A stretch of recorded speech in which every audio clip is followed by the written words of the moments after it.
Haolam keminhago inhag. C'est-à-dire que depuis que le Créateur du monde a créé des choses qui sont incompréhensibles pour l'esprit humain, comme par exemple le soleil, qui est une boule de feu qui brûle à 70 millions de degrés, dans un congélateur à moins de 220 degrés, et qui ne cesse de brûler, donc quelque chose qui se consume automatiquement, fait par disparaître. Ça se consume et il n'y a rien qui disparaît. Ce n'est pas compréhensible ni pour nous ni pour les scientifiques. C'est quelque chose qui dépasse l'entendement. Elle lui pose la question, elle dit mais je ne comprends pas, dans cette boule de feu, quand tu viens dans un congélateur, une boule de feu, tu viens un an plus tard, tu trouves une boule de glace.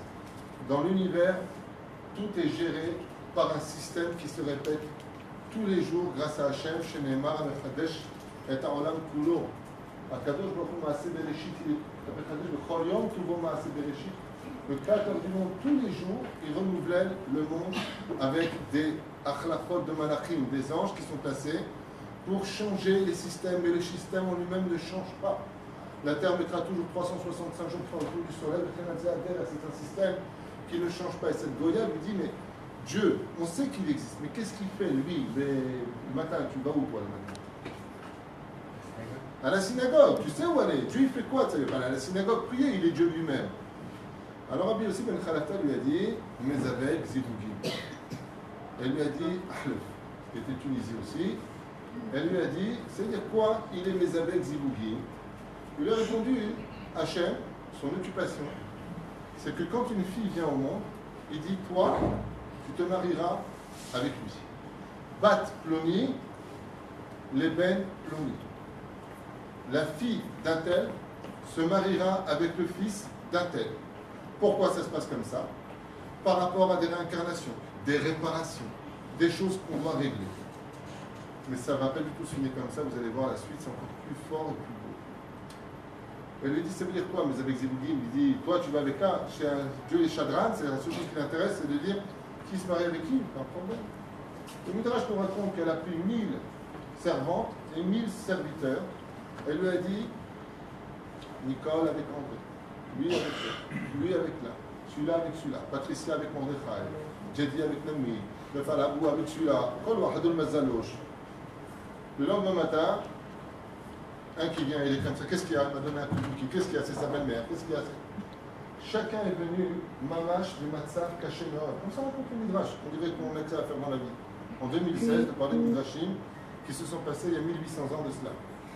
Elle lui a répondu, cette Goya, En ke Eloke Israël. C'est-à-dire que si votre Dieu a vous les Juifs, ce qu'il est capable de faire, c'est de dire qui se marie avec qui. Elle, qui était au Bédet Avodazara, de tout ce qu'on peut trouver, c'est Jupiter, Platon et tout le bazar, elle dit, il n'y a pas comme votre Dieu. Ça, par contre, c'est un truc où on est obligé de reconnaître que le Dieu d'Israël est le plus grand de tous les dieux que nous connaissons. C'est quand même bizarre comme raisonnement. Ve'alma ve'lama. Pourquoi? Eh bien, tout simplement, parce que dans la création telle que Dieu l'a créée, de toutes les mitzvot que Dieu a créées, les parchanim, vous comprenez un peu les parchanim, c'est les commentateurs, eux-mêmes posent la question à propos de ce midrash et disent, je ne comprends pas, de tout ce que Dieu a créé, qu'est-ce qu'on aurait attendu comme réponse? Qu'est-ce que fait Dieu depuis que le monde a été créé? Moi j'aurais répondu, il prépare la Géoula. Machar, c'est la même gématria que le mot Nachash. Dieu, il attend de se dévoiler.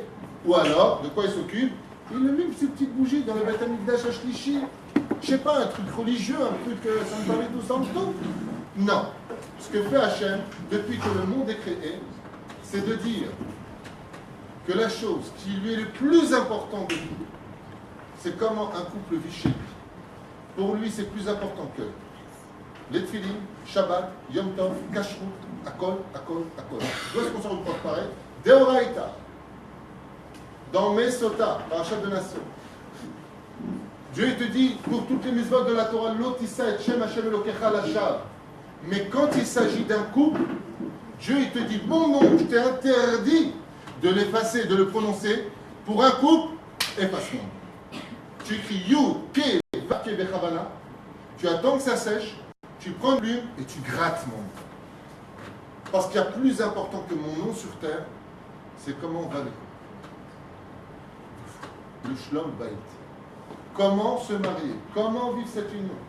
le créateur du monde, nous dit Maaseh Hashem, mais avec Zivugim. C'est tout ce qui l'intéresse. Dieu, c'est le plus beau jour de sa vie à lui. Quand est-ce qu'il kiffe sa race? Yahoo! Quand il y a une coupa. Enfin, il s'arrête sous la coupa. Alors quelqu'un poserait la question et dirait mais je ne comprends pas. La Gemara nous dit Caché Zivugam chez l'Israël, que Kiryat Yamsouf. Il est aussi difficile de se marier que de scinder la mer en 12 ponts. Le Ben Ishraï, dans son livre Ben Yoyada, il vient nous répondre à cela et il nous dit Pashut Meod, Ani Ane Lechalam. Quand on te dit que c'est difficile pour Hachem, cacher Zivugam et Kiryat Yamsouf, j'ai pris ta valise pour moi.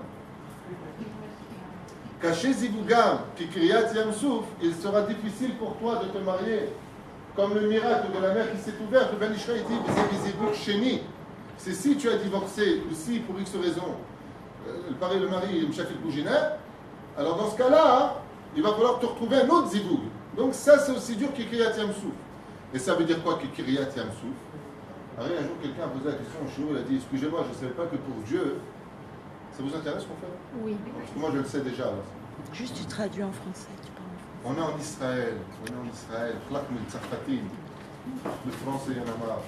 Le mec il m'a dit je suis allé Khadash, combien de temps? Ça fait 16 ans qu'il est là. On est Khadash, tu peux lui mettre une gifle, la psychologie.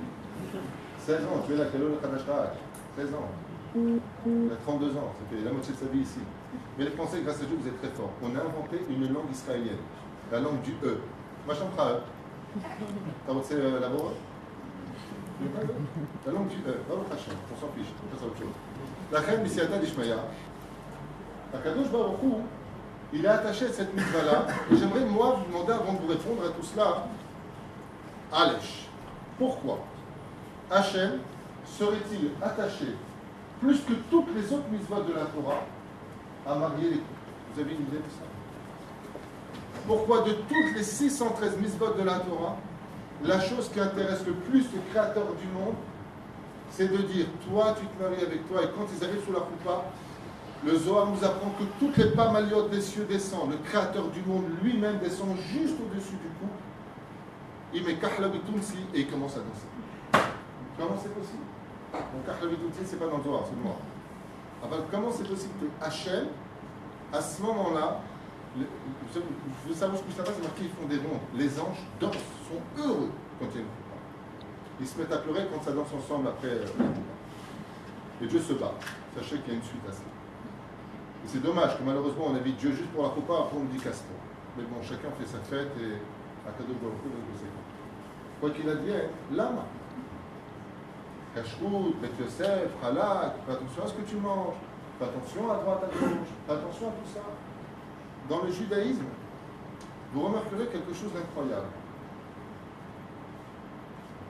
Si je vous pose la question, pour cet homme qui n'a jamais réussi son régime, Bouddha, il a essayé 40 ans, il n'a pas perdu 1 kilo. Ils ont fait une statue disant tu resteras comme ça. Comment s'appelle la femme de Bouddha? Il y en a qui m'a dit Boudin. C'était franchement, ouais, je marquais, les gars du plus haut font pleurer, c'est bizarre. Hein? Comment s'appelle la femme de JC? On vient de découvrir maintenant qu'il aurait une gonzesse, c'est ce qu'il paraît. Comment s'appelle la femme de Momo? Première Khadija, mais comment elle s'appelle sa femme? Où est-ce qu'on voit Mohamed avec sa femme? Nulle part. Par contre, vous posez la question à un arabe, vous posez la question à un chrétien, comment s'appelle la femme d'Abraham? Tout le monde vous répond. C'est là que personne ne répond, j'étais mal. Femme d'Abraham, vraiment, je vous jure, c'est pas moi. Sarah, la femme de Yitzhak, la femme de Yaakov, les 4. Rachel, Léa, tout le monde me connaît.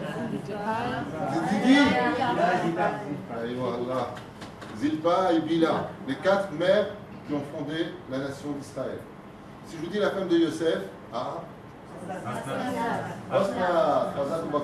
la femme du roi David, je prends pas de risque, il y en a plusieurs. Combien on en a eu? 18.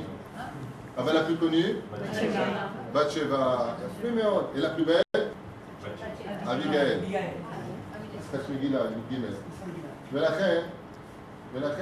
Vous voyez bien que dans le judaïsme, on ne trouve pas un seul personnage qui a le malheur d'exister sans sa femme. Ça n'existe pas.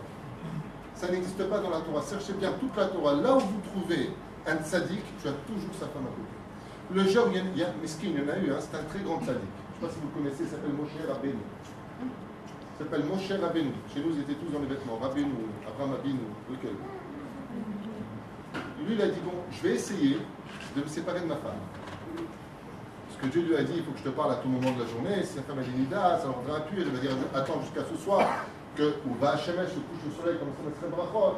Il doit changer ses habits. Dieu lui dit, moi, je prends ta femme, moi, je t'attends maintenant.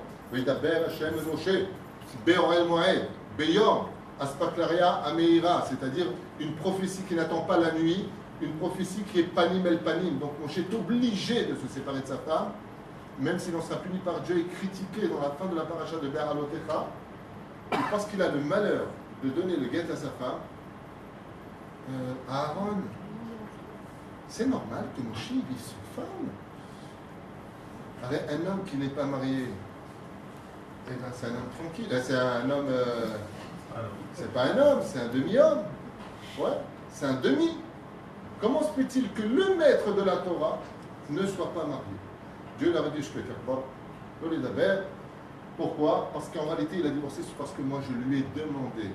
Parce que Moshe s'est marié avec moi, comme on sait le premier verset du 90e Tehillim. Tefila le Moshe, Ish Elohim, l'homme de Dieu. C'est pour ça que Moshe, alors c'est bien ou pas bien, Moshe? C'est bien ou pas bien comme personnage? C'est bien ou pas bien, Moshe? Le best and the best. Vous pouvez me dire dans ce cas-là pourquoi on ne le trouve nulle part dans nos prières? Donnez-moi une prière où il y a Moshe dedans. Le Srout Moshe, Baruch Ata Hashem, Magen Moshe. Pourquoi il n'y a pas Moshe? Réponse des sages, il ne peut pas être un exemple. Non, ça c'est le verset qui demande Vaïdaber Hashem Moshe les morts de transmettre aux enfants d'Israël. Mais ce n'est pas une prière en elle-même. C'est ce que Dieu a demandé à Moshe pour transmettre aux générations d'Aber Mishon, Midoré Dorot. Mais quand est-ce qu'on dit Baruch Ata Hashem Magen Abraham? Ismach Moshe parce qu'il a eu les 3 couronnes. C'est en rapport avec cette notion-là. Mais où est-ce qu'on parle de Moshe en tant que Magen? Ismach Moshe, non Ismach Israël. Quand on dit par exemple Baruch Ata Hashem Magen Abraham, quand on dit Magen David, ça revient sur le peuple. Ismach Moshe, ça revient sur lui. Et les Chachamim lui posent cette question en disant mais pourquoi Moshe ne figure pas comme Abraham, Yitzhak et Yaakov? Pourquoi ça passera de Abraham, Yitzhak, Yaakov et David? Pourquoi David prend le place de Moshe? Parce que dans le judaïsme, si tu n'as pas de femme, tu n'existes pas. C'est pour ça d'ailleurs que vous comprendrez que la deuxième bénédiction des Sheva Barachot, Baruch Ata Hashem Elokeinu Melech HaOlam, dans ce cas, s'ils ne savent pas, c'est bon. Yotzer Ha'adam.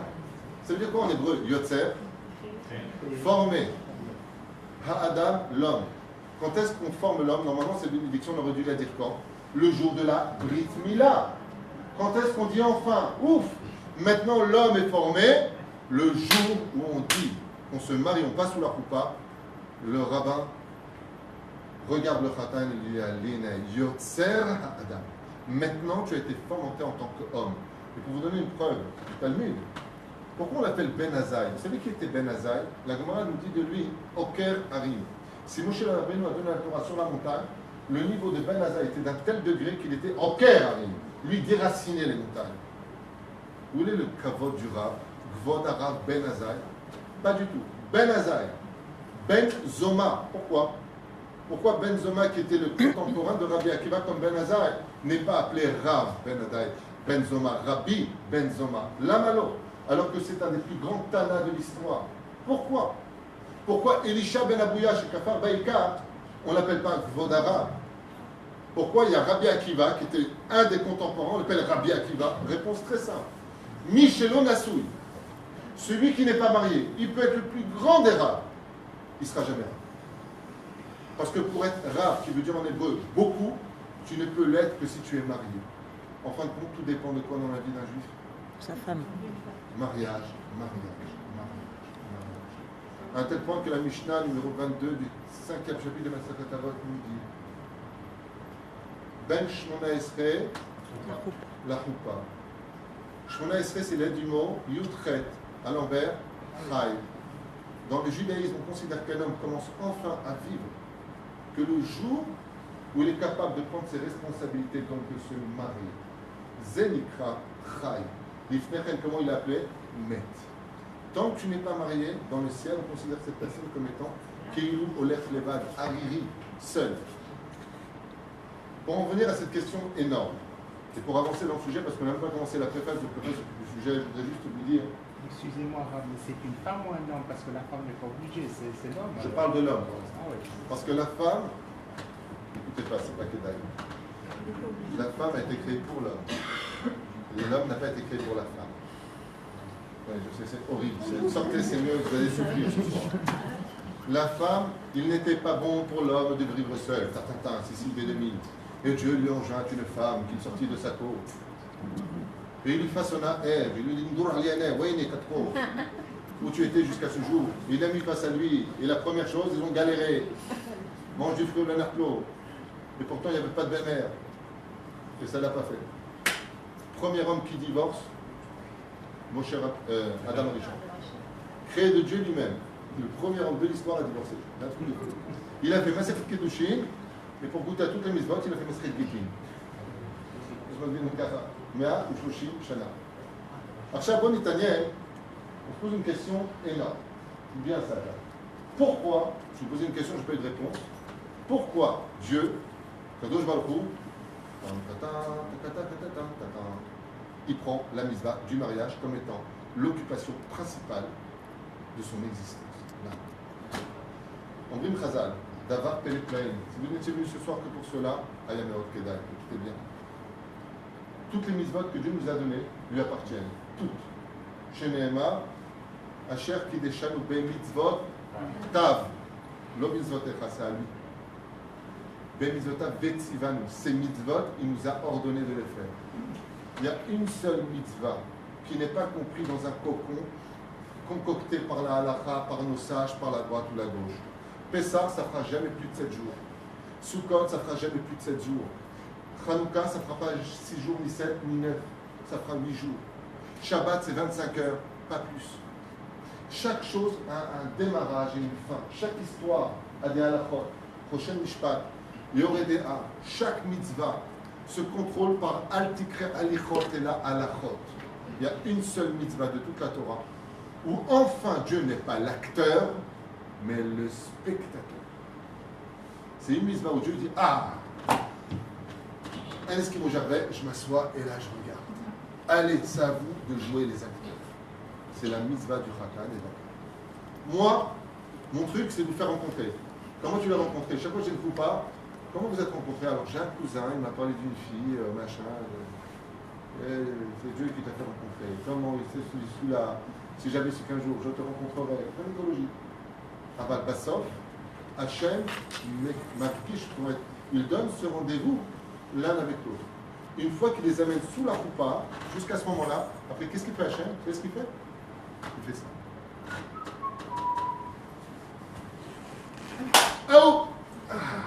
C'est pour ça que c'est la mitzvah préférée, explique Rabbi Yossi ben Khalafta. Pourquoi est-ce que Dieu adore marier les couples? Parce que c'est la mitzvah pour lui la plus élevée, la plus importante de toutes, le Shlom Bayit. C'est à vous de jouer maintenant. Moi, je regarde. C'est à vous de m'inviter, comme l'enseigne la Gemara dans Masechet Yevamot Samervet Amud Zug Shejacha Ish ve'Isha Shezahu Shrina Shruya Benehem. Si un couple est méritant de vivre dans le respect, le shalom, Dieu accepte de résider parmi eux. Dans quel domaine il a accepté cette chose-là? Dans le Beth Amikdash. Si les anges, les chérubins sont regardés comme ça, ou est-ce qu'ils sont regardés comme ça? Omer Akadosh Baruch Hu. L'histoire d'un couple, c'est l'histoire où je suis spectateur d'une invitation ou d'un rejet. Donc il va falloir pour cela travailler ce que vous êtes. Et c'est ce qu'on va expliquer ce soir. Le pourquoi du mariage et pourquoi aujourd'hui on est arrivé à 50% de divorce à la rabbinite. Là, pour vous donner un petit chiffre, vous voulez l'entendre ou on passe à autre chose? À la rabbinite de Tel Aviv, l'an dernier, combien de couples ont divorcé? 11 000. 11 000 couples se sont dit au revoir, ont déposé un guet dans la main de leurs épouses, alors que le jour où ils se sont mariés, ils ne se sont jamais mariés dans l'intention de divorcer. Parce que vous connaissez le proverbe. Si l'amour rend aveugle, le mariage rend la vie. On est bien d'accord. Donc quand tu te maries, ce n'est pas dans l'intention de divorcer. Atam Mitkaven, l'Amshir, de créer une maison juive qui est la fichée d'Israël. La mazélo c'est ce qu'on va essayer de découvrir tout à l'heure.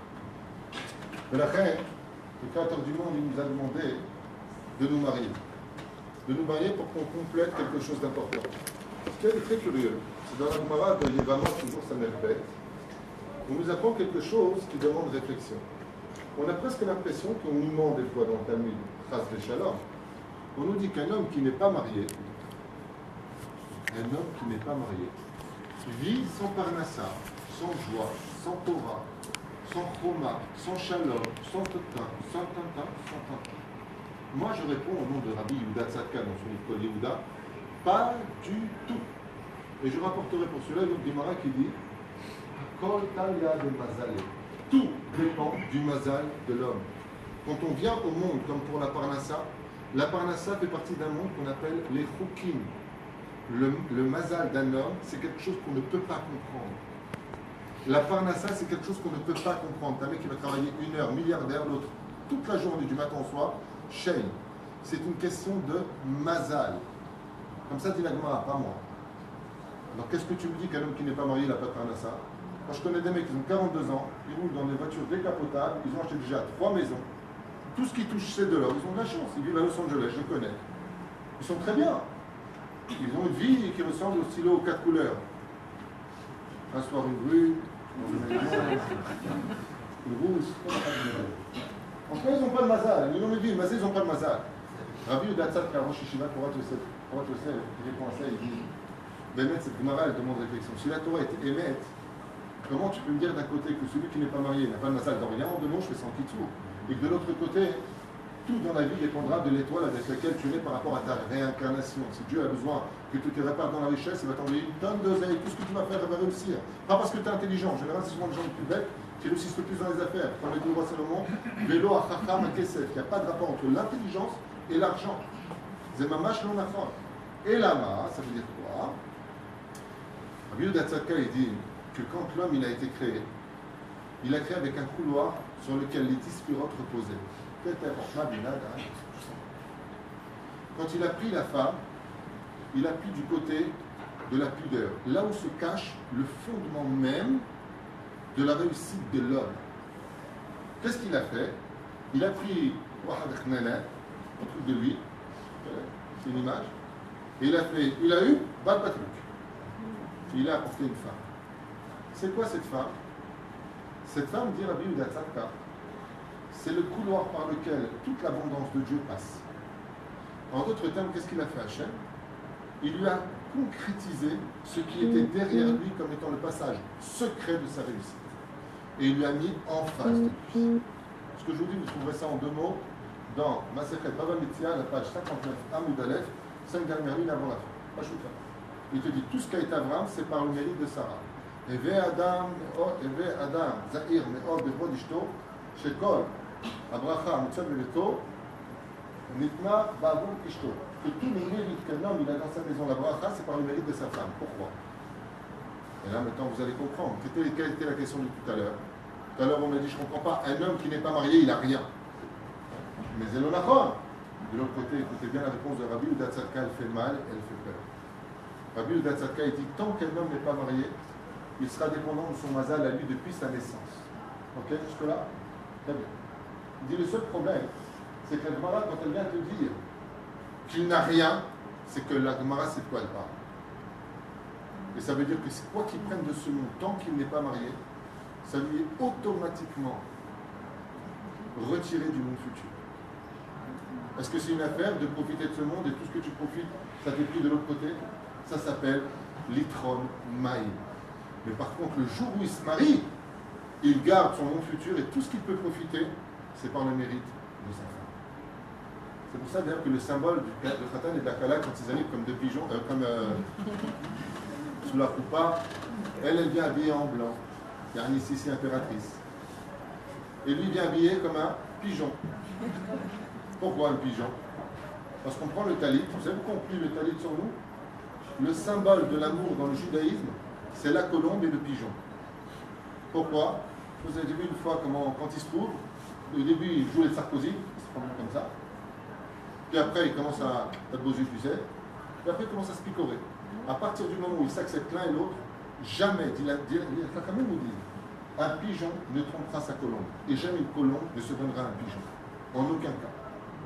C'est pour ça que le Khatan plie le talit sur lui avant de l'ifrosala, avant de l'ouvrir. Il le plie avec ses deux ailes. À l'image du pigeon, et elle se présente blanche, comme une colombe. C'est pour ça qu'ils viennent comme cela. Et qu'est-ce qui se passe le jour de la Choupa? Akadosh Baruch Hu, il dit, toujours dans ma secrète, les Ramot, sa mère bête, qu'est-ce qu'il dit Hachem? Mochalim lahem al kol avontav. Tout ce qu'ils ont fait avant le mariage. Mettez-moi ça à la poubelle. Pourquoi? Parce que maintenant que tu te maries, tu n'es plus dépendant de ton mazal depuis ta naissance, mais tu deviendras dépendant du mazal de ton épouse. Donc plus tu feras Bezrat Hashem de ta femme une colombe, n'en devient pas pour autant le pigeon. Parce qu'on sait que les initiales de Shlom Bayit, c'est aussi les initiales de carte bancaire. J'ai un truc comme ça, un mec qui m'appelle, il fait un chidou. Un copain à moi, Michel, il s'appelle à Paris. Il me dit, j'ai fait un chidou avec quelqu'un, il n'est pas très religieux, donc il a amené chez lui à la maison, je suis des rappels. Il me dit, qu'est-ce que vous en pensez? Elle m'a dit, tu laisses ta carte noire sur la cheminée. Alors il lui a dit non. Je lui ai dit, alors non, je lui ai dit, qu'est-ce que je fais? Je lui ai dit, au revoir. Et vous, Shadaba, qu'il y a une mitzvah que je donne depuis des années et des années. Quand ça ne va pas dans la parnassa d'un homme, la Gemara, pas d'habitude, nous dit, va voir ta femme. Ça me rappelle la blague, c'est le mec qui s'est fait voler sa carte Visa. Son copain lui a dit, dis-moi, tu as appelé la police, mais t'es fou, le voleur, il dépense contre ma femme. C'est content. Hein? Non, le mec s'est fait voler sa carte Visa. Non, ça fait lourd de répéter. C'est même J'ai une question. Est-ce que si quelqu'un qui ne s'est pas marié sous la Choupa, mais vit comme un mari, est-ce que ça compte ou pas? Si une personne vit maritalement sans ketouba à la maison, chaque jour, chaque seconde, chaque minute qui passe avec cette personne, au vers al-Issouf Hamoud. Même si avant le ça veut dire quoi? Torah, il suffit, comment on se parlait avant le nom de la Torah? On disait à la personne, à partir de maintenant, tu es ma femme, on lui donnait Kidin Shavet Pruta, c'est tout. C'était ta femme. Comment tu divorçais? Tomri Achoti At. Ce que dit Abraham avant que Sarah ne soit prise par les Égyptiens, dit qu'à partir de maintenant, tu retournes à une ligne de sœur, c'était sa nièce. Donc ça veut dire qu'on divorce. Comme ça, si Pharaon Chas Beshalom, où tu te fais avoir, comme tu n'auras pas trompé ton mari puisque tu as eu ton guet, tu me seras permise si tu ressors de cette situation. Donc là, en général, pour l'armée, quand on part à l'armée, on donne un guet kritout à sa femme. Dans le cas où le mari disparaît, elle vient avec ce guet kritout et il le confirme devant le Beddin, et cette femme ne se reste pas aguna, elle peut se remarier. C'est là. Ça, c'est pour votre question. Ah, qu'est-ce que c'est? Non, c'est comme une ceinture de sécurité. Pourquoi? Qu'est-ce qu'il y a de l'intelligence d'un homme, c'est de prévoir les accidents. Donc au lieu d'avoir 60 000 agounot en Israël, 60 000 femmes qui ne peuvent pas se remarier en Israël, parce que les maris ont décidé de partir aux États-Unis du jour au lendemain et puis de les laisser crever dans leur situation, eh bien il y a des choses que le Bédine met en avant-propos en disant si ton mari part ou il y a quoi que ce soit, eh bien il y a des situations où on prépare des sorties de secours, comme celle que je viens de dire, et ce qui évitera d'ailleurs de grandes critiques vis-à-vis de notre Torah. On avance. Si vous regardez bien, dans le couple, il y a, dans la première création de l'histoire, 3 noms qui ont été donnés pour le premier couple de l'histoire. Alors, question pour un champion. Vous êtes prêts du côté des hommes? Ceux qui étudient, qui sont assidus? Le premier couple que Dieu a créé, comment il s'appelle? Masculin, féminin. Zachar, Venekeva. Et ensuite, Ish, Veisha. Et ensuite, Adam et Ève. Vous avez remarqué que pour un seul couple, on a 3 noms différents pour les définir. Alors très bien, brièvement, je vais vous dire pourquoi on donne ces 3 noms. Zachar et Nekeva, masculin, féminin, ce sont des noms qu'on donne à l'échelle animale. C'est-à-dire que quand on parle d'un chien et d'une chienne, quand on parle d'un lion et d'une lionne, on dit masculin, féminin. Mâle et femelle, si vous préférez. C'est-à-dire, ou mâle et femelle. Très bien, Inachinami, ça m'arrange. Mais la reine, pourquoi est-ce qu'on dit ça? Parce que dans le fondement d'une femme, du mot d'ailleurs Isha, qu'est-ce que ça veut dire le mot Isha, parce que tu te le ramènes ce soir? Elle vient du mot Ish dans la Torah, Féméon. Parce que Mina Ish ou Karti. Et qu'est-ce que ça veut dire aussi le mot Isha? On dit Isha, c'est quoi en hébreu? Si vous dites. Et d'où vous savez ça? Non, regardez mes cours. C'est corrigé. C'est pas facile de répondre à ça. Le mot Isha veut dire exactement fondation. Personne ne le sait, je vous le dis. Il faut être très fort en hébreu, ça vient du mot Ashishot, que vous retrouverez d'ailleurs dans Shirachirim. Isha, ça vient de la racine Ashishot, qui veut dire les fondations, les yesodot. C'est pour ça que quand on veut de bonnes fondations pour créer un foyer, il va falloir beaucoup s'occuper des fondations, veiller sur son épouse, ce dont d'ailleurs les femmes ont le plus besoin, on va en parler tout à l'heure. Donc, il y a cette notion de Ish Veisha, le côté animal du couple, c'est-à-dire l'action de l'amour, le côté qui a Nefesh Abéani chez l'homme. Deuxième cas, il y a quand un homme va faire de sa femme une reine. Comment est-ce qu'on voit que Adam a fait de sa femme une reine, comme Dieu l'a voulu dans l'histoire de la création? Tu t'appelles Ish, elle s'appelle Isha. Vous êtes donc au même niveau, au même degré. Ish ve Isha. Mazé Omer, le Zohar HaKadosh ainsi que la Gemara nous apprennent que malheureusement, à cause de la faute originelle, l'homme a été frappé de 10 malédictions, dont la principale tournera autour de tu mangeras à la sueur de ton front. Maintenant, tu veux de l'argent? Il va falloir que cet argent, je te le mette dans un monde de labeur. Il n'y a pas de rapport entre le travail et l'argent, je vous le répète. Le côté va travailler si tu veux de l'argent, c'est goy, c'est pas juif. C'est pas dépendant l'un de l'autre, puisque vous allez découvrir Rosh Hashanah. Qui fixe sa parnassa Rosh Hashanah? Dieu. La Gemara dans Masechet Ta'anit, Bedaf Bet Amud Bet, nous dit la clé de la parnassa n'est pas donnée dans la main de l'homme, c'est pas ton patron qui te paye. Tout vient d'Hachem. La parnassa n'est pas donnée dans la main de l'homme. La peine, ça dit que Beunato Yifye. C'est pas la peine de jalouser, c'est pas la peine de voler. Dieu t'emmènera jusqu'à devant ta porte, seulement quoi? Comme il y a une malédiction sur terre, Dieu, où est-ce qu'il va mettre cet argent? Travaille 30 jours, tu le trouveras là-bas. Travaille 20 jours, tu vas le trouver ici. Donc, il va mettre cette parnassa dans un monde de labeur. Parce que ça fait partie de la malédiction. C'est tout. Comme dit le Mesilat Yesharim, allez travailler, ça allait faire un petit coup. Le parent de l'Éther. Bezéata pecha tochal lechem. Chez la femme, c'est quoi sa principale malédiction? Tu seras la servante de ton mari. Ça fait pas. Oui, mais tout tourne autour de quoi? C'est pas que ça, c'est le truc. J'ai fait un cours sur les 10 malédictions de la femme, à voir et à revoir. Même moi, je me suis occupé, je sors tout le sang de ça. Le ignan de la femme, c'est qu'elle est soumise à son mari. Ba'ali vient du mot pour elle, il vient du mot propriétaire. La bague, c'est pas un cadeau. Si c'est à la femme, c'est quoi le cadeau? Il doit confondre, mais je vais te mettre. C'est un achat, la bague, c'est un achat, la wali. Tu peux venir avec un sac tatillé, tu viens ici, tu viens. C'est un kinyan. Dit la Gemara dans Kedoshim, c'est un kinyan, elle le connaît. Ça veut dire par ce geste-là, cette bague, ça veut dire que tu as été acheté. La wali. Ou Bouana. C'est l'Afrique ou quoi? Et là, on brime Khazal. Le Rambam dans le Chotishout, il dit c'est quoi une femme cachère? C'est pas une femme qui fait des télim, c'est pas une femme qui a un kissoul, c'est pas une femme qui a une juplon. Une femme cachère, c'est une femme qui écoute son mari. Les jeunes de cette génération sont révoltés. Ah, regarde leur mari, il fait comme ça. Il est marié à plus de... Résultat des courses. Pourquoi est-ce que l'homme il a été appelé Ish et la femme a été appelée Isha par Dieu? Vous savez pourquoi Dieu a fait ça?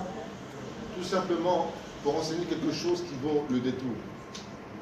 Quand ça ne va pas dans la vie d'un homme, financièrement, qu'est-ce qu'on répond? Va voir chez ta femme ce qui se passe. Pas combien elle a dépensé. Va voir si tu n'as pas blessé le conduit de ton mazal. Parce que si ta femme n'est pas bien à la maison, automatiquement le conduit de toute ta vie. Le Zohar HaKadosh le plus long que ça, il dit un homme qui laisse sa femme pleurer à la maison peut perdre la vie cette journée-là. Il y a un exemple qui est donné dans le Talmud. Remarquez, tu envoies ta femme balader, tu te prends la tête avec elle, tu vas travailler, toute la journée elle est naze, t'es pas bien. Lama, parce qu'en réalité, le conduit qui est de l'autre côté, ta femme, elle n'est pas bien. La reine, comment on fait pour annuler une là? L'homme, c'est travailler à la sueur de son front. la femme d'écouter la voix de son mari. Si tu annules la klala de ta femme et que tu fais d'elle Isha, comme Ish, donc automatiquement tu as fait d'elle ton ego, donc tu as retiré sa malédiction. Dieu te retire automatiquement ta malédiction. Tu veux une bonne parnassa? Tu veux t'en sortir? Réhausse ta femme. Je ne travaille pas pour les femmes, vous êtes relous, vous êtes relous, moi je ne pas avec ça. Avant mâcher émettre. Tu veux t'épanouir dans la vie, tu veux que ton étude soit valable, va pas étudier stable. Comment Rabbi Akiva est devenu le plus grand de tous les Tanaïm, le maître des centimètres? Parce que sa femme a dit, si mon mari revenait après ces 12 années d'absence, je lui demanderais d'aller retourner étudier la Torah. Rabbi Akiva a fait demi-tour, il est reparti. Quand tu vas étudier avec la bracha de ta femme, alors toute ton étude est si grandiose que chaque année te fera 1000 élèves. Comment il a fait 24 000 élèves? Parce que sa femme la bénisse. Je veux que tu aies étudié la Torah. Je te bénis. Vous savez qu'on a fait 2 parachutes qui arrivent. Kitetse, ça arrive, et après c'est quoi? Kitavo. Vous savez pourquoi on dit ça pendant le mois de Elul? Je fais une parenthèse, c'est pas grave. Vous savez pourquoi? Kitetse, les Chachamim, ils disent Kitetse, la Melchama, le Becha, Beshamta, Shivo, ils disent Kitetse, vérifie quand tu sors de ta maison d'être parti en disant à ta femme, je suis parti, t'es barré aussi. Kitetse, la Melchama. La vie dehors, c'est une guerre. Pars avec des munitions, si tu veux que Dieu te bénisse. Car l'Éternel te donnera cette journée dans tes mains. Les Chachamim, ils disent, vas-y, quitte, quand tu quittes la demeure, ne viens pas dire, je suis parti, salut, t'es où chérie? J'ai pris la route. Non, quitte, quand tu sors, t'as dit Shalom Nishtecha. Kitavo, quand tu viens, tu dis Kitavo, quand tu viens, tu rentres avec un sourire. Shalom, Rayati. Shalom, Ishti. Zeperu Shadavar, je ferme cette parenthèse. Le 3e degré, c'est Isha, Ish, 2e, 3e, Adam et Ève. Bon, je sais que vous le savez, pour ceux qui regardent les cours, j'en parle souvent, mais j'aime bien me répéter, c'est pas grave. J'en suis juste à mon 1500e cours en 3 ans, uniquement enregistré, et c'est 50% des cours enregistrés. Donc j'ai le droit un peu de me répéter sur le temps de débit. Mais très souvent, quand tu poses la question à un couple, 1 plus 1, ça fait combien? Tout le monde te répond 1, avec les sourcils de bébé. Parce que tu comprends, lui et moi, c'est 1. Les Chachamim, ils te disent, oui, 1 plus 1, Adam plus Ève, ça fait 1 uniquement quand ils sont béziboug, c'est-à-dire quand ils sont ensemble, dans leur intimité. Quand l'homme et la femme sont ensemble dans leur intimité, dans le ciel, leurs 2 âmes ne font qu'un d'Ilzor Kadosh. Et si dans la vie 1 plus 1 égale 1, c'est un couple qui va directement au divorce. Il n'y a aucune chance pour celui. Vela. Parce que Adam, c'est Adam. Il est né avec des systèmes d'informatique que Dieu a inclus en lui, qu'on va expliquer tout de suite, qui sont l'opposé extrême de ce qu'est une femme. La Gemara nous dit un homme et une femme, c'est comme 2 galaxies qui se rencontrent. Normalement, ça devrait exploser. Donc un homme n'est pas fait comme une femme. Donc on ne peut pas être pareil. La femme a le droit de dire je ne suis pas d'accord, je n'ai pas envie, je ne veux pas. Elle existe. L'homme a le droit de dire je ne veux pas.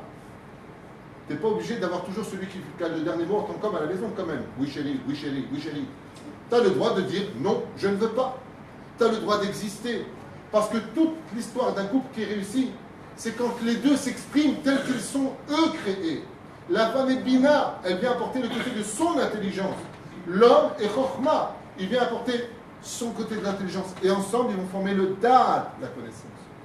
Donc, une femme doit rester surtout femme. Ne sois pas, si tu n'es pas d'accord, dis-le-moi, j'ai besoin de tes connaissances pour savoir comment diriger mes pas à moi. Et toi, mon épouse aussi.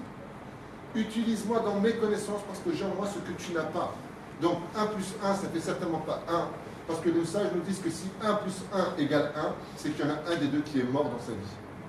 Il a laissé tomber sa carrière, il a laissé tomber son potentiel, il a laissé tomber ce qu'il est, et donc n'existe pas. Il ne sera que l'ombre de l'autre.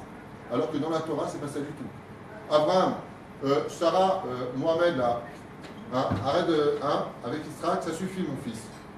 Viens Sarah, elle lui dit, Ahmed, va trouver un boulot là-bas en tant que garçon de café, dégage.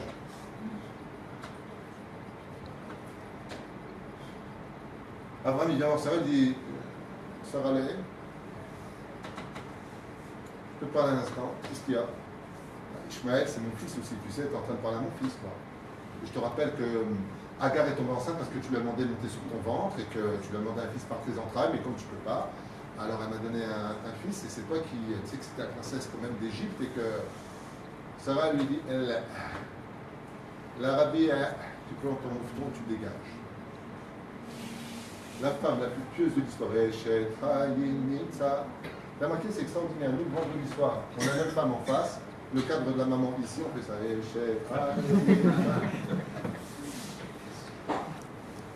Le Kizou. Quand l'homme, il a Avraham Avinu, il a sa femme qui lui dit quoi? Je veux que tu renvoies cet enfant. Abraham lui dit non. Qu'est-ce qu'il dit à Hachem? Normalement, qu'est-ce qu'il aurait dû sortir à pied à la Hachem? Sarah, vas-y, Stas. Katamel, puisque ton mari, tu devais dire ça. Je viens de Belleville. Tu connais cette blague? C'est un Tunisien, il va chez le dentiste. Il lui ouvre la bouche. Il lui dit de quel côté vous avez mangé? Il lui dit du côté de Belleville. Les Kitso. Bon, c'est naze, mais c'est pas mal. Moi, ça me fait rire, ça me suffit. Pourquoi je parle pour vous? Mais la reine, il s'appelle Ishmaïa. Qu'est-ce qu'il dit à Hachem Abraham?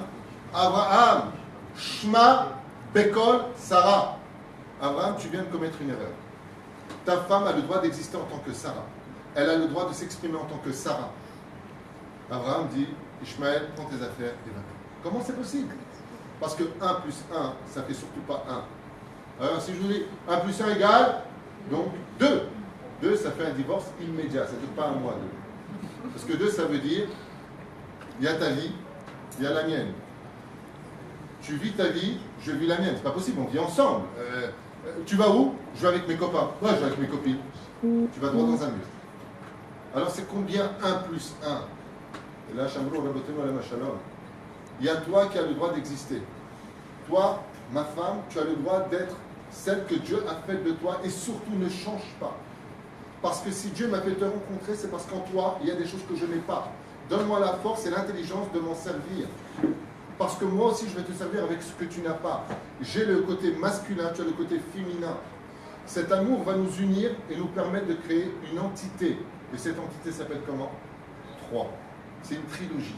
C'est pour ça que toute la Torah, c'est 3. Abraham, Isaac, Yaakov, Moshe, Miriam, Aaron, Torah, Nevim, Ketuvim, tout est 3. Tout est trilogie dans le judaïsme. Pourquoi 3? Il y a toi, il y a moi et il y a Dieu. 1 plus 1, combien j'ai compté? 3. Ça veut dire que si ça ne va pas dans notre vie de couple, ok, voilà, je vais aller faire un foot.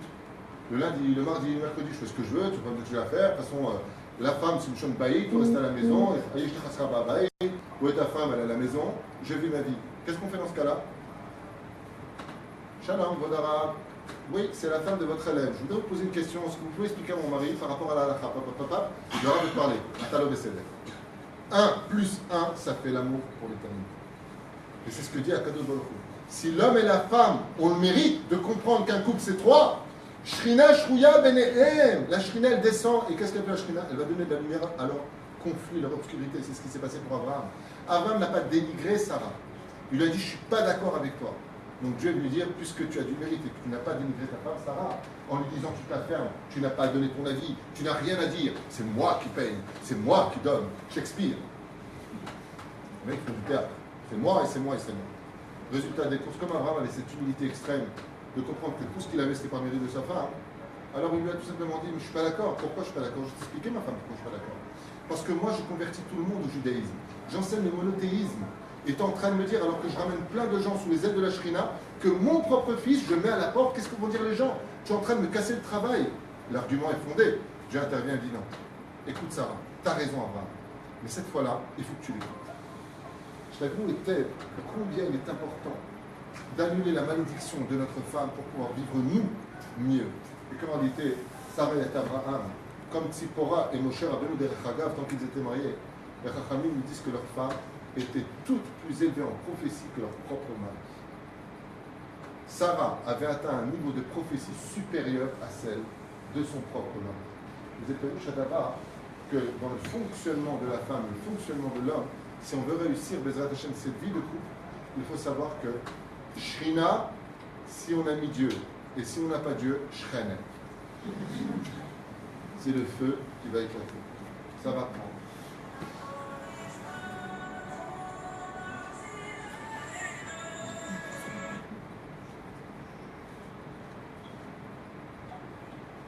Femme.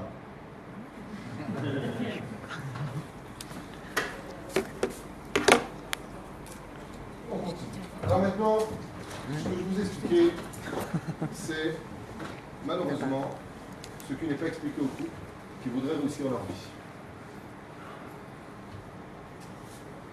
Quand ça ne va pas dans la vie d'un couple, c'est tout simplement parce que les gens, d'abord et avant tout, sont devenus, dans cette génération particulièrement, orgueilleux. Il y a énormément d'orgueil. Avant, les femmes étaient plus dépendantes des maris. Aujourd'hui, il y a des calculs qui se font. De toute façon, je n'ai pas besoin de toi, je travaille, tu vas me donner temps, je garde la maison, papa.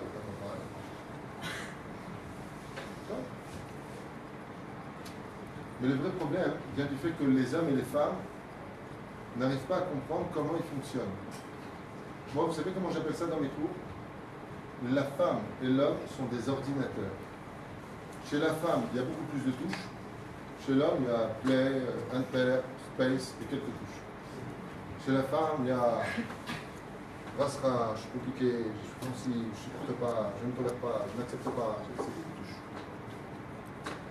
Si tu sais te servir d'un ordinateur, et je vous donne un exemple concret. Imaginez que j'envoie un message à mon épouse, que Dieu bénisse son mari. J'envoie un message. Je suis en pleine phrase, d'accord? Et au lieu d'appuyer sur space, qui veut dire écart, j'appuie sur enter. Qu'est-ce qu'elle reçoit comme phrase? Est-ce que tu... Qu'est-ce qu'elle va me renvoyer? Mais t'es débile. C'est quoi tes phrases? Elle va rien dire.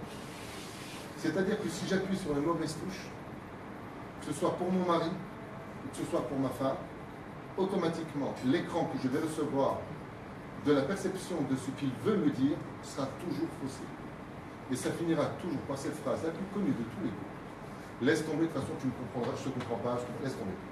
Laisse tomber. Au lieu de dire laisse tomber, apprends à te servir d'un ordinateur. Va faire un cours psychologique. Va apprendre comment fonctionne un homme.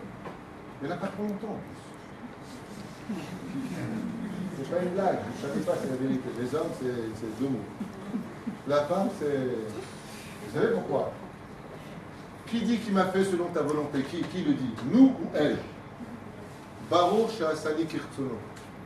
Béni est celui qui m'a fait selon sa volonté. Comme Dieu est infini, la femme, sachez comme le dit Rabbi Nachman de Breslev, quand Dieu veut s'adresser à un homme, il passe par la bouche de sa femme. Pourquoi?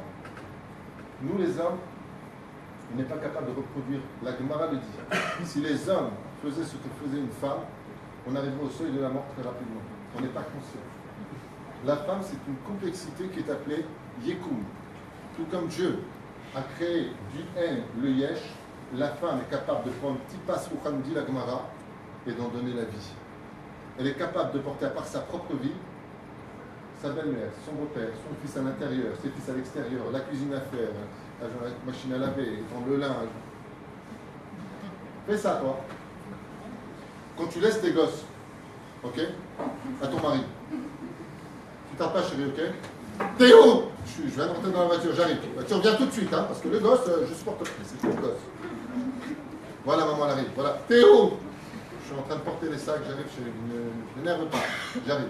Mon bébé, ça va, tiens, prends ton gosse. Tu n'étais pas là, toi. La reine, Srinada, qu'est-ce que c'est une femme? On commence par les hommes ou par les femmes? L'ordinateur des hommes ou des femmes? Les femmes. Mais les mecs qui font la tête, s'ils laissent tomber.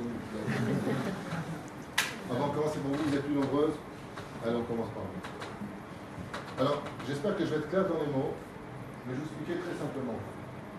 Une femme pour un homme, ça s'appelle Hatichat Nutnik. Je traduis en français. Une femme pour un homme, ça s'appelle une enquiquineuse journalière. C'est pas une blague. Le mot est très doux et très poli parce qu'on est dans un bête midrash et j'ai beaucoup d'essais pour vous. C'est tout simplement une femme, c'est un tikkun pour un homme à la base. Pourquoi? Vous allez comprendre tout de suite. La femme est née avec, comme une puce ordinateur placée en elle. Dès qu'elle est née femme, Dieu lui a mis un truc en elle, ça fait ça. Je suis fatigante, je suis saoulante, c'est bon, c'est bon. Par exemple, ma femme, ici présente, que Dieu la bénisse, elle vient en Beth Midrash, elle ne trouve pas de place. Et à un moment, il faut qu'elle se gare avec sa voiture. D'accord? Une femme au volant, l'amour au tournant. Elle est au volant. Et ma femme, maintenant, me bloque toute la rue. Et les Israéliens, on les adore. Toujours aussi impatients, grâce à Dieu. Valérie, très calme, elle ouvre la porte. Et elle dit comme ça, dans la rue, ah bah la Nisha. Les mecs étaient morts de rire. Elle leur a rappelé, je suis une galère, enfin vous voyez bien que c'est un peu petit, moi je trouve pas mon nom. Annie Isha. Alors je suis dehors parce qu'il y avait un tel de rire, là, je sais qu'il y a un coup. C'était elle. J'arrive pas à me garer, je peux me garer là-dessus. C'est Annie Isha. Nous on est refit. La femme, c'est attention, là on passerait un temps qu'elle est avec sa petite voiture comme ça. Mais passe! Putain, un aveugle il passe. J'ai besoin, attends. C'est pas mal. Ça se voit. Le seul qui rigole avec moi, c'est. T'inquiète pas, quand tu monteras sur les chapeaux, sur la. On te retrouvera. La reine de cours est très importante pour toi aussi. La femme est née avec des trous notes. Alors je vais expliquer de quoi. Les trous notes, ce sont des éléments qui ont été placés en elle, qui font d'elle une femme. Et ce que je veux dire, ce n'est pas du tout pour vous complimenter. Je ne sais pas complimenter les gens. Je suis émettre, je ne sais pas mentir. Mais la vie d'une femme est certainement la création la plus difficile qui soit sur Terre. Sachez qu'il y a autant de poils chez une femme que chez un homme, par exemple. Seulement, nous, on n'a pas de problème. Un homme qui tend son bras avec des poils, c'est un homme. Une femme qui tend son bras avec des poils, c'est une portugaise. Des fois, tu parles avec un mec, le mec il s'appelle Watu Watu. Je sais pas ce qu'on fait Watu Watu. Il a les sourcils qui se touchent. Et toi, tu te parles, et toi, tes sourcils, il est fou ce mec. Il va dépiler, il va faire un truc. D'accord? Ça ne le dérange pas. Ça ne le dérange pas. Il va au migvé, tu vas au migvé, tu rentres tes halak, tu vas après des mecs, tu ressors, t'es poilu. Ils ont des poils tout le temps. Ça ne les dérange pas, le pire.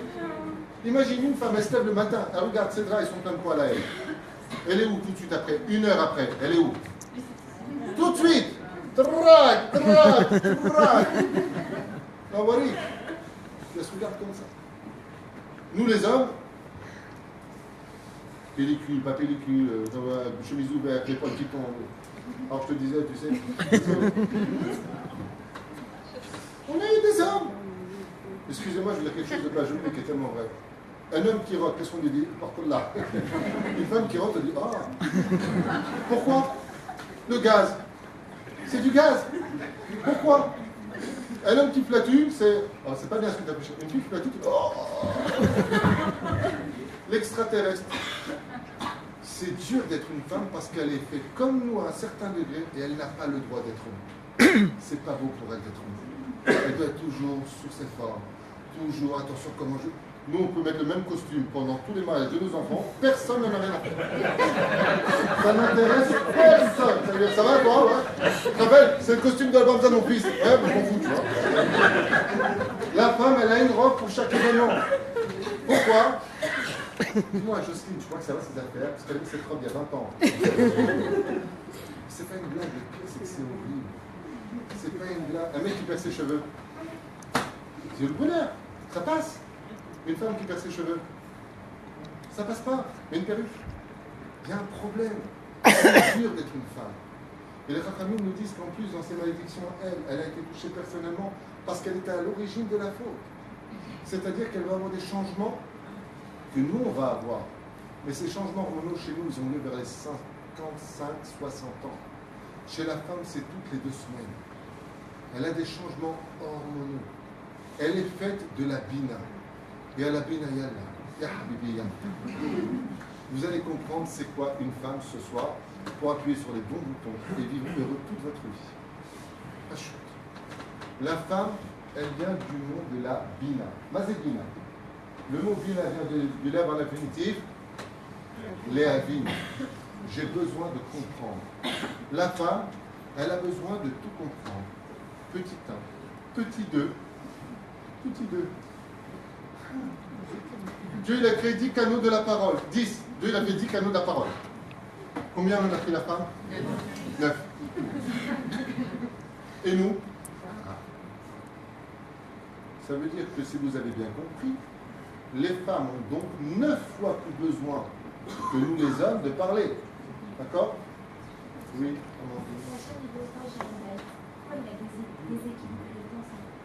Je vais y arriver à la fin. Ce n'est pas du tout des déséquilibres, c'est l'équilibre, justement. Dans la Kabbale, je vais te dire ça en une phrase, Amandine, ça s'appelle les opposés complémentaires. Toute la physique, tout le monde dans lequel nous sommes ne peut exister que parce que tout est opposé, complémentaire. Exemple de la vie. Merci. Pas vrai, c'est une blague. Quand à l'âge de 90 ans, Sarah est pure, 90 ans, mais Gigi, ok? Et quand elle va avoir un enfant, qu'est-ce qui revient en elle? Orar Kanashim. Le cycle de Sanida revient en elle. Qu'est-ce que dit Sarah à Abraham? Sors de la tente, je suis impure. Le fait qu'elle soit impure peut annoncer qu'elle va créer maintenant une eau. L'impureté donne la vie à la pureté, qui donnera la vie après à l'impureté. Les opposés complémentaires, les meilleurs couples, sachez-le, sont les gens qui n'ont rien à voir ensemble. Imagine une vie où tu as épousé ton sosie. Ah, rien que d'y penser, déjà je viens de me casser la maison. Qu'est-ce que tu veux manger, chérie? Ce que tu veux, mon cœur. Quel film tu veux voir? On a le même goût, vas-y, mets un truc. Où tu veux qu'on aille en vacances? En Espagne comme d'habitude? Ouais, j'adore l'Espagne comme toi. Ça veut dire que, qu'est-ce que attend une femme d'un homme? Prends des initiatives. Renouvelle-moi quelque chose. Est-ce qu'attend un homme d'une femme? Qu'elle lui renouvelle quelque chose. Et pour ça, peut être un opposé. C'est quand tu n'es pas ce que je suis, que je peux maintenant, grâce à cela, te mettre à mon dos à dos. Et je vais t'expliquer pourquoi ça marche comme ça. Chacun de nous, on se trouve dans le monde, ce qu'on appelle dans Zohar HaKadosh, Alma de Shikra, le monde du mensonge, le monde de l'obscurité, ça s'appelle comme ça. Quand tu as deux personnes qui sont au fond d'un trou et qui n'ont pas de corde ni d'échelle pour monter en haut, il n'y a qu'une seule façon pour y arriver. De se mettre dos à dos. Donc quand quelqu'un est à l'opposé de toi, c'est la seule façon pour toi d'arriver en haut. Tu vois ce que je veux dire? Quel est le couple le plus réussi de l'histoire juive? Rabbi Akiva, Rachel. Très riche, très pauvre, très pieuse, anti-religieux. Qu'est-ce qu'ils ont fait ensemble? C'est moi, la seule différence qu'il y a, c'est qu'ils avaient travaillé. Jamais dispute, jamais vu. Aval, tu te trompes. Aval, tu te trompes. Ils se sont pas vus 24 ans, ils ont vécu de nombreuses années ensemble. Et ce qu'il y a de plus merveilleux, c'est que le peu d'années qu'ils ont vécu a tellement marqué l'histoire qu'ils ont écrit plus de livres que toutes les femmes juives qui sont venues après. C'est pour ça que la tombe de Rachel Bat Kalba Savoie, jusqu'en 2016 de la vulgaire, est la tombe la plus visitée de toutes les femmes juives de l'histoire. Tu vas là-bas, il y a des quarts, et tout le monde se prosterne sur sa tombe. Pour une femme qui n'a pas vu beaucoup son mari, elle est le symbole de la réussite d'un couple parfait. C'est ça? Parce que le peu de temps a été capable de faire beaucoup de choses. Des fois, tu rencontres une personne, tu vas vivre pendant des années avec une personne, en 10 ans, ils t'ont donné des choses. Tu rencontres une autre personne, en une journée, elle va te donner ce que l'autre n'a pas donné en 10 ans. Ce n'est pas la longévité qui compte, mais la qualité de la vie qui compte. Alors pour en venir à la femme très brièvement, elle est née avec deux choses qui déjà pour nous sont hyper restreintes. Nous on s'en fout de tout, vous avez remarqué? Nous les hommes, de façon générale, tel qu'on a été créé, par rapport à la femme je parle, on est dame balève. La femme c'est du feu. Où est-ce qu'on voit qu'une femme fait de feu? Isha, Esh. Chez l'homme il y a aussi le mot feu. La différence c'est qu'il est réduit avec une petite flamme. Ish c'est Aleph. Ensuite, de l'autre côté, Shin, Esh, mais il y a un Yud au milieu, c'est le petit feu. La femme, c'est le gros feu. L'homme, c'est le petit feu. Ce qui fait que pour une femme qui est tout le temps, parce que beaucoup plus bina, c'est-à-dire distinction de l'intelligence, alors juste tout le temps, c'est pas le bina, imaginez un labyrinthe. Hein? La femme ne peut pas, c'est quoi ça? C'est un labyrinthe. Pour nous, les hommes, on s'en fout. Ouais, d'accord, c'est une tombe, quoi, ton truc. Ça, c'est l'homme. Et tout ton camon, il est dedans, ils ont sorti de là-bas. Ouais. La femme m'a dit, mais c'est quoi exactement? Comment ça peut être construit? Comment on a pu lever 60 tonnes à plus de 60 mètres d'auteur? Le mari, il dit à sa femme, chérie, tu es gentille, je serai là, ta moute, viens, on va à l'hôtel, j'ai soif. Mais d'accord, mais on a payé. On a payé un guide. Comment ça fonctionne? Comment c'est à l'intérieur? Est-ce qu'il y a des pièges? Attends, si le guide il répond. Oui, il y a des pièges. La femme, il y a déjà eu des morts. Le mari, On s'en fout, tu vas faire ta métier, tu les connais, viens on rentre. L'homme n'est pas fait comme la femme. Et donc ça ne le fait pas. Parce que la femme, elle a... Je suis obligé de vous faire un sketch. Si vous revenez de la synagogue, que votre femme a le malheur de vous dire alors, comment c'était? Vous êtes foutu. Parce que c'est normal. Pendant que vous étiez en train de faire les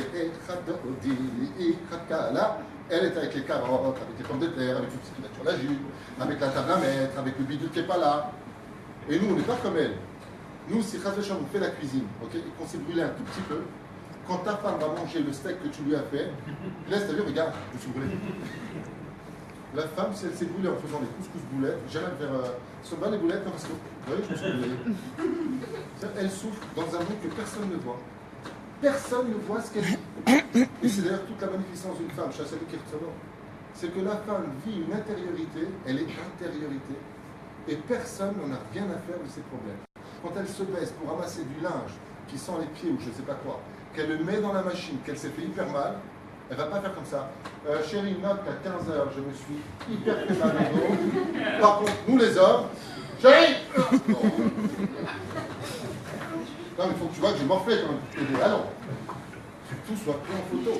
Nous avons ce problème d'être photographique dans tout ce qu'on fait. Pourquoi? Parce que la femme, c'est le côté extérieur. La femme s'appelle l'intérieur. Elle rentrera dans le labyrinthe. Et si tu as le malheur, c'était bien la synagogue, fais très attention, homme, à ce que tu vas répondre. Ah, pas. Ne dis pas, par exemple, c'était super. Pourquoi? Parce que comme elle veut partager ce que tu as vécu, parce qu'elle était dans le fourneau, avec les gosses, un qui l'a vomi dessus, elle a changé la chemise, ça tu l'as pas dit. Elle était en train de mettre la table, le petit qui était en train de pleurer, l'autre frère qui se bat avec l'autre frère. Mais toi, tu l'as dit, Shabbat Shalom! Allez, Kidouche! Kidouche ta race. Benoît commence pas à sauter sur les fauteuils. Ça fait 15 fois qu'il saute sur le fauteuil. Toi, tu viens débarquer, tu ne supportes pas. La femme, elle vit des intériorités que personne ne voit, que personne ne prend en photo et que personne ne dit correctement. Une femme, une machine avec, qu'est-ce qu'il y a ton mec? Tu vois pas ce que tu fais. Merde de ligne, c'est fini, tu vois un bouton, t'appuies. Vas-y, alors vas-y. Trie d'abord le linge, tape-toi les odeurs, mets la machine. Pendant que ça tourne, va faire à manger, parce qu'il est déjà l'heure de faire à manger pour monsieur et les enfants. Ensuite, il va falloir l'éteindre. Ensuite, tu sors le linge, il faut le lever. Mais elle a travaillé aussi comme toi. Après, elle le met sur le fil. Une fois que c'est fait, il va falloir l'éteindre. Après, c'est quoi? Il faut l'enlever, parce que trop séché, fait du carton. Ouais. Ensuite, il va falloir le mettre dedans, et après, tu l'emmènes, il faut le repasser. Et après, il faut le ranger. Mais toi, tu viens. Le plier, j'ai dit avant, tu sais quoi, écoute, une injustice a été faite, plier, ça a été oublié. Non, j'ai dit plier. Ensuite, il faut le ranger. Et nous, on arrive devant l'armoire, on est comme ça, on a mis la chemise, 1 heure, on est parti, on revient. On ouvre l'armoire, on prend notre chemise, on la chale. Et elle fait ça. Non, c'est pas cet talent, ça là. Et nous, on la regarde, c'est un problème, chérie. Qu'est-ce qu'il y a? C'est la machine qui lave. La machine, elle lave. La chemise, elle part toute seule. Elle ouvre la porte, elle se met dedans. Elle tire le tiroir, elle met des trucs dedans. Et puis, après, elle tape, c'est bon, je sors. Je vais aller me sécher, je vais me repasser, je vais me plier, je vais mettre à ma place. On en rigole, mais c'est la vie d'une femme tous les jours. Et avec ça, des changements hormonaux. Des changements hormonaux. Un système au niveau de l'hypothalamus qui va la stresser. Ça s'appelle la période des règles. Où cette période pour une femme est extrêmement douloureuse. Et nous les hommes, de toute façon, tu n'es jamais contemporain, tu peux non, j'ai juste un problème hormonal. Les femmes, c'est pas comme des hommes. Elles ont 252 membres. Nous, on n'en a que 248. D'être une femme, c'est un ordinateur très compliqué. Nous, on a une kippa, on a un chapeau, on s'en fiche cheveux ou pas. La femme, quand elle met le kissou, c'est une rasera. Parce qu'il faut que ça aille avec la robe. Et puis en même temps, le pire, c'est qu'il faut qu'elle plaise au mari. Je sais pas, ton kissou, je sais pas, t'es plus comme avant, je t'aime plus, on dirait une grande mère. Ok, je garderai quand même le kissou parce que je fais pour Dieu, mais elle retourne à la boule. Au lieu d'avoir des maris qui comprennent, ma femme m'a mâché la carotte. Rien qu'on mâche plus, je mâche plus. Au lieu de relever une femme qui a tellement besoin d'être relevée. Pourquoi elle a besoin d'être relevée?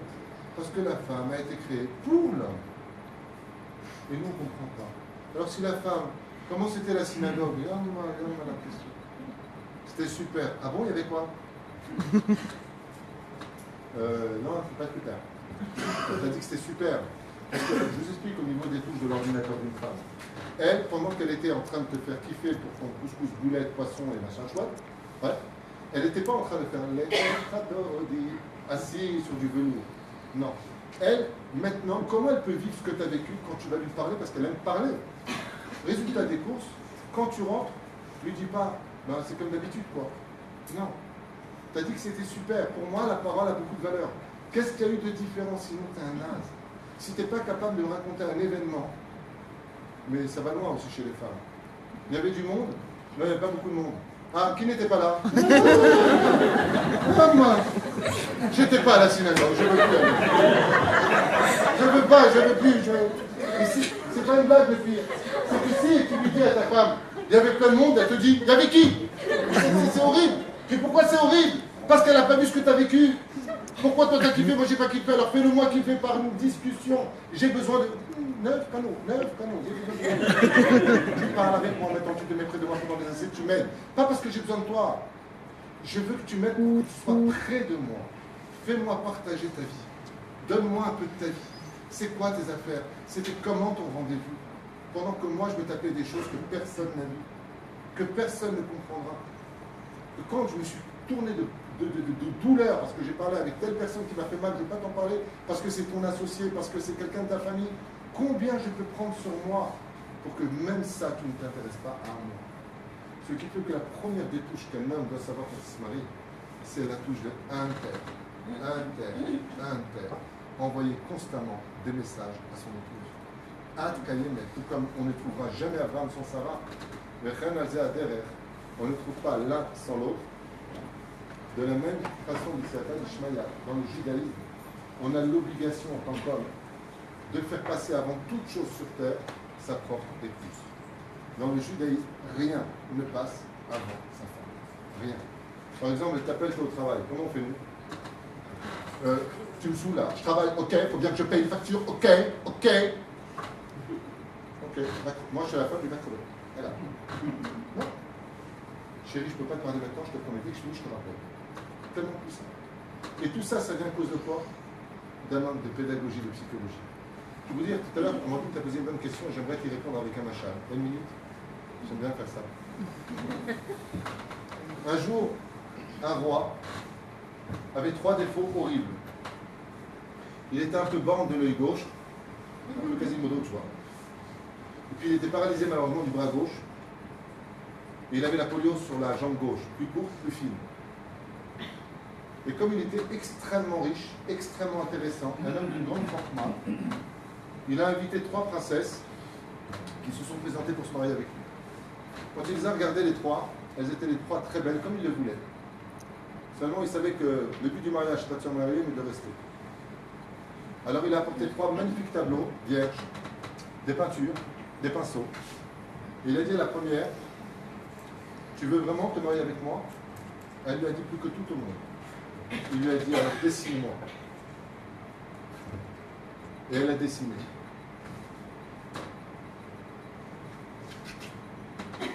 Après 2 heures de travail, il lui a dit, montre-moi comment tu me vois. Elle a retourné le tableau. Et là, il a regardé avec des larmes. Et le roi lui a dit, tu n'as même pas 1 heure pour quitter mon château. Tu te moques de moi? Est-ce que mon œil gauche est ouvert? Est-ce qu'il est en amande?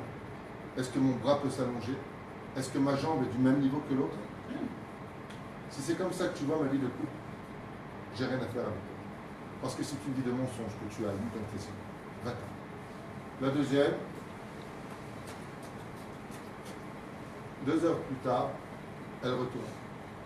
Et là, le roi, quand il voit ça, il rentre dans une colère noire. Le dessin qu'elle lui présente, c'est exactement lui tel qu'il est, ma mâche. Et il lui dit, quoi, c'est comme ça que tu me regardes? C'est comme ça que tu m'as vu? Va-t'en d'ici. Parce que ce personnage que tu viens de voir, il est profondément laid. Il lui dit, mais c'est toi. Il lui dit, va-t'en, c'est pas avec toi que je fais ma vie. La troisième se lève, commence à prendre le pinceau. 1 heure, 2 heures, 3 heures, 6 heures. après une journée entière, elle regarde le roi et lui dit « Je viens de finir ». Elle tourne le tableau et là le roi rend une émotion tellement intense qu'il la regarde et qu'il lui dit « Je jure de faire de toi la plus grande des reines de l'histoire. Je t'aime déjà plus que tout au monde. »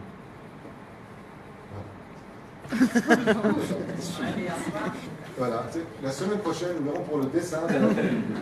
Et qu'est-ce qu'il y avait dans le troisième dessin, ce qui manque le plus dans la vie d'un couple?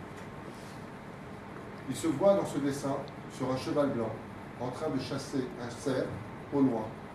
Et sur son cheval, le pied gauche à l'étrier, sa main paralysée tient l'arc et son œil gauche permet de cibler la cible. Elle a rendu tous ses défauts une nécessité pour évoluer dans la vie. C'est-à-dire qu'elle a été capable de placer tous ses défauts dans un contexte de qualité. C'est vrai que tu as des défauts. Personne n'est parfait. Le problème qu'il y a, c'est comment on se dessine, nous, où on exagère. Mon mari, c'est le meilleur du monde. Mon mari, c'est un best, alors qu'on il met pas vers l'intérieur. Ou alors, mon mari, alors celui-là, je ne te raconte pas, malheur à la femme qui tombe dessus. Mais il y a une autre façon de voir les choses. C'est d'être capable de faire un dessin autour des défauts d'un homme ou d'une femme qui seront le contexte où ces défauts deviennent ses plus grandes qualités. Comme Dieu est capable de le faire. Quand les anges ont dit le deuxième jour de la création du monde, Dieu ne crée pas l'homme comme dans cette écrivaine de Shabbat. Ne crée pas l'homme, il va fauter, il va trahir, il ne va pas faire Shabbat. Dès que tu vas une épreuve, c'est comme ça, Dieu, je te quitte. Ne crée pas l'homme. Qu'est-ce qu'il a répondu à Hachem? Mais tu ne sais pas que le pire des défauts d'une personne, c'est sa plus grande qualité. S'il fait tchouva, tout ce qu'il a été de mauvais deviendra bien. Ça s'appelle Yom Kippour. La force d'Hachem, c'est pas de dire t'es un naze, t'es un bidon, tu ne sers à rien, je peux me débrouiller sans toi. C'est Dieu. Il ne le dit pas. Dieu te dit, ouais, amour Israël, Be'ahava. Je t'aime d'un amour intense. Tes défauts, comment il dit? C'est là. Tu es pour moi comme une colombe qui bat des ailes, le créateur du monde. Chaque fois qu'il nous observe, quand Élie en Navi dit du peuple d'Israël, ils ont abandonné ta brique, il lui dit, Chayecha, tu seras présent pendant toutes les briques de mon père. Mais ils ont abandonné la brique. Il dit non. Asher Bahar Banu Mikol Ami Benatananu Et Torato. Ça signifie que la Kadosh Baruch Hu nous demande d'être capable d'habiller les défauts de notre conjoint par rapport. Il y a la tentation, il y a eu un terroriste qui va Je mets la porte. Ne vous inquiétez pas, je suis là, c'est un problème.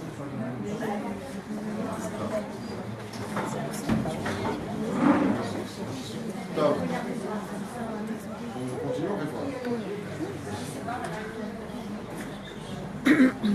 C'est bon, vous êtes calmés? Yé, Bezrat Hashem, et toi, Tamika, s'il y a quelqu'un qui a été ponardé, je suis toi. Amen. C'est là? C'est là?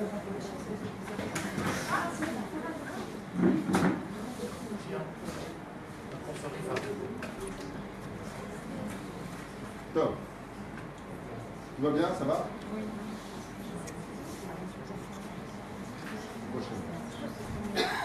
Du côté de la femme, il y a ce besoin, comme je vous l'ai expliqué, de la bina, c'est-à-dire d'avoir des discussions, de comprendre, d'être complimenté, d'être écouté. C'est pour ça que des fois, en plaisantant, quand je viens pour marier des couples, je dis souvent, alors, mettons que tu te maries, va acheter une blouse blanche, un cahier et une plume. Il me dit pourquoi faire? Je dis quand tu rentres le soir, tu mets une jambe sur l'autre, tu dis je vous écoute. Vous avez remarqué ça? Vous avez votre femme, si vous n'êtes pas de temps, vous me dire, vous êtes content? Vous allez avoir votre femme 10 fois par jour au téléphone. Et les 10 fois par jour au téléphone, elle va vous raconter tout ce qu'elle a vécu toute la journée. Tu arrives le soir, qu'est-ce qu'elle fait? En général, elle te répète exactement tout ce que tu sais déjà. Là, ça s'appelle un besoin de s'exprimer. Elle n'attend pas de toi des réponses, elle n'attend que de toi de l'écoute. Les Chachamim nous disent que l'essentiel d'une femme s'appelle la tsumet lev. Ça veut dire quoi tsumet lev? Tassim et libra alay. Mets ton cœur sur moi. Ça veut dire que j'ai besoin pour exister, étant donné que je vis dans un monde caché, que personne ne voit mes souffrances intérieures, que personne ne sait ce que je ressens à l'intérieur, qu'au moins quand j'ai besoin de parler, ne me dis pas je vais dans ta tête. La reine, quand quelqu'un a passé 8 heures au travail, qui va au Beth Midrash le matin, étudier la Torah, soir, on va étudier la quand tu rentres chez toi, sois là pour ta femme et tes enfants. Donne un temps à l'essentiel de ta vie. Et tu l'enseigneras à tes enfants. Sois un exemple.